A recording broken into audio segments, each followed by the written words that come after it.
Welcome to 10 Minutes of Wisdom with Pastor Teddy.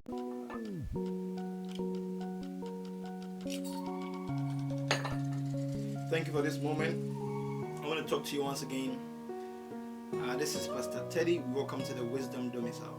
I want to talk to you today about, what I've termed personality bias. I read a story about an elephant, and these elephants, huge animals, they were tied to a tree with a thin rope, and there was a man passing by, and the man was wondering, pondering, contemplating how these huge animals can be tied to a tree with a thin rope. So as he was still thinking and contemplating, the trainer of the elephant came by. Then he asked him that, "Excuse me, sir, how have you been able to keep these animals from moving with this thin rope?" And the man told him that when they were young, when the elephants were young, they were tied to this thin rope. So although now they've grown up, they are huge animals now, but mentally speaking, they are still held bound to this thin rope, or by this thin rope. Unfortunately, that is how many of us live. These elephants, they came to conclude that that is who they are, not knowing that that is who they have become. So what is the personality bias concept? However you are right now, it is not who you are. It is who you have become. Whether you like how you are right now or you don't like how you are right now, it is never who you are. It is who you have become. And we will discuss in this video how you became that and how you can also possibly change that. That we say things like, "This is who I am. This is who I am. This is how I act. This is how far I can go." But that is not the truth. That is not the truth. You've been wired to think like that. You've been wired to believe like that. Whether it is consciously or unconsciously, whatever you believe about yourself, you have become it. So it all begins with belief system. If you have the wrong belief system, if you believe wrongly about yourself, you have become your wrong belief system. It doesn't mean that is who you are. Once again, that is who you have become. Anybody can tell you anything, and you are a human being in the image of God, in the likeness of God, and you have the choice to choose what you want to believe. It means you can choose not to believe the wrong things about you. You can choose not to believe your limitations, but then believe the word of God. Believe the self-portrait God has about you.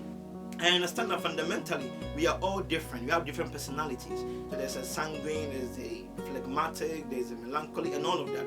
We have different, even twins, born in the same family, they grow up to become different. So I'm not touching on personality issues here. I'm touching on our insecurities, our low self-esteem, our lack of self-confidence. I'm touching on our negative self-portrait, that we don't have a good self-image. What we think of ourselves is so low.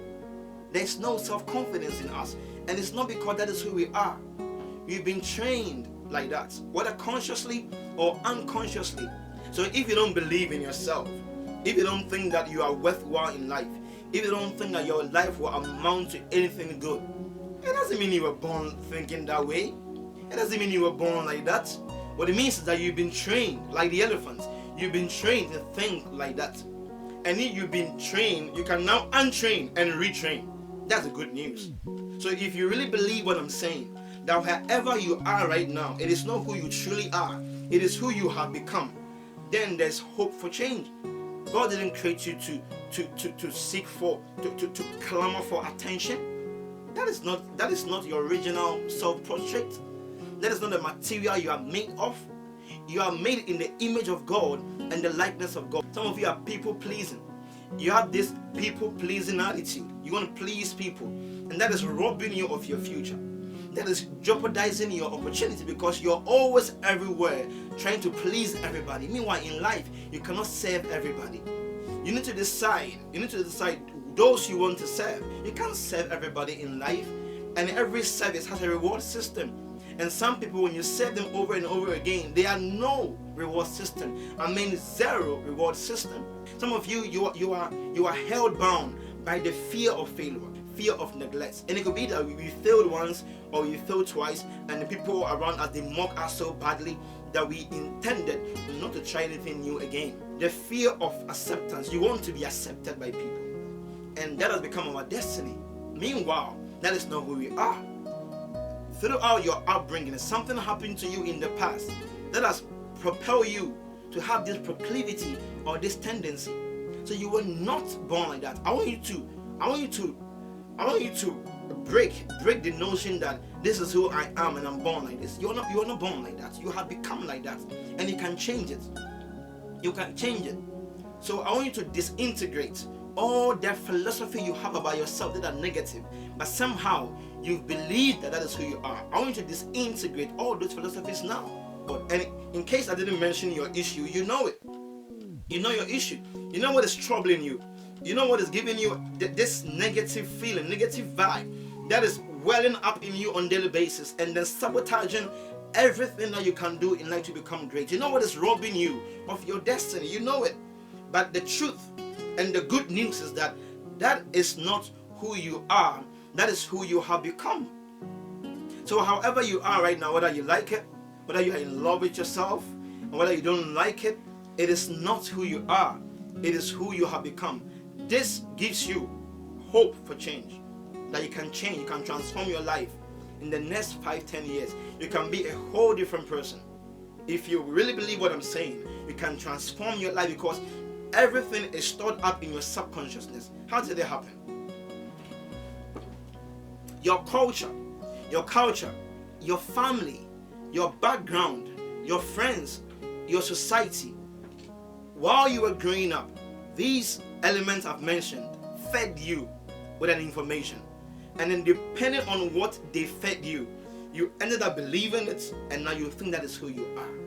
You see, it means that if you change the information you hear, if you change the information you watch, if you change the information you believe, you can also change who you are and become a whole different person.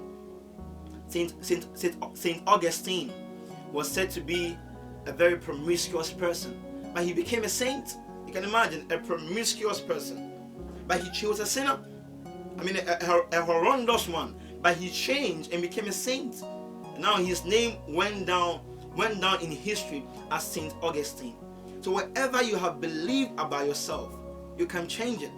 When you change the information, you also change your personality.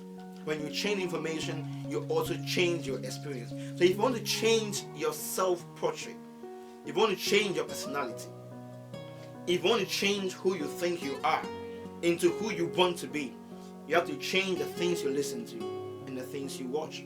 You have to expose yourself to the right information.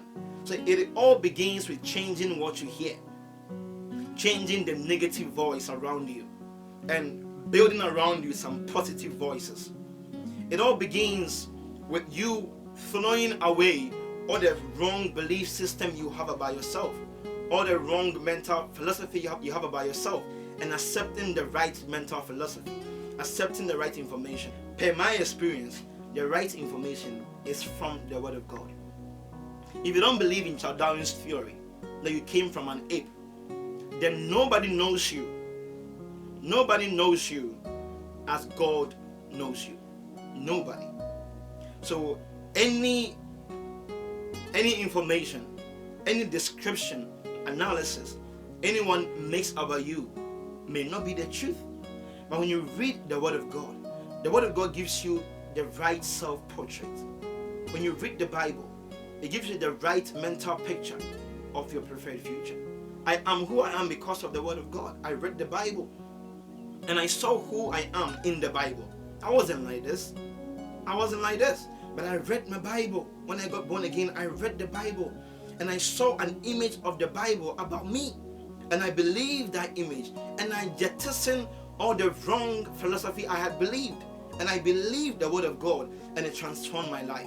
I think that was 2009. I began believing the scriptures. I began believing the Bible. So if you also take the Bible seriously and read it, and take your mental picture from the scriptures, it will transform your life and give you your preferred future. God bless you.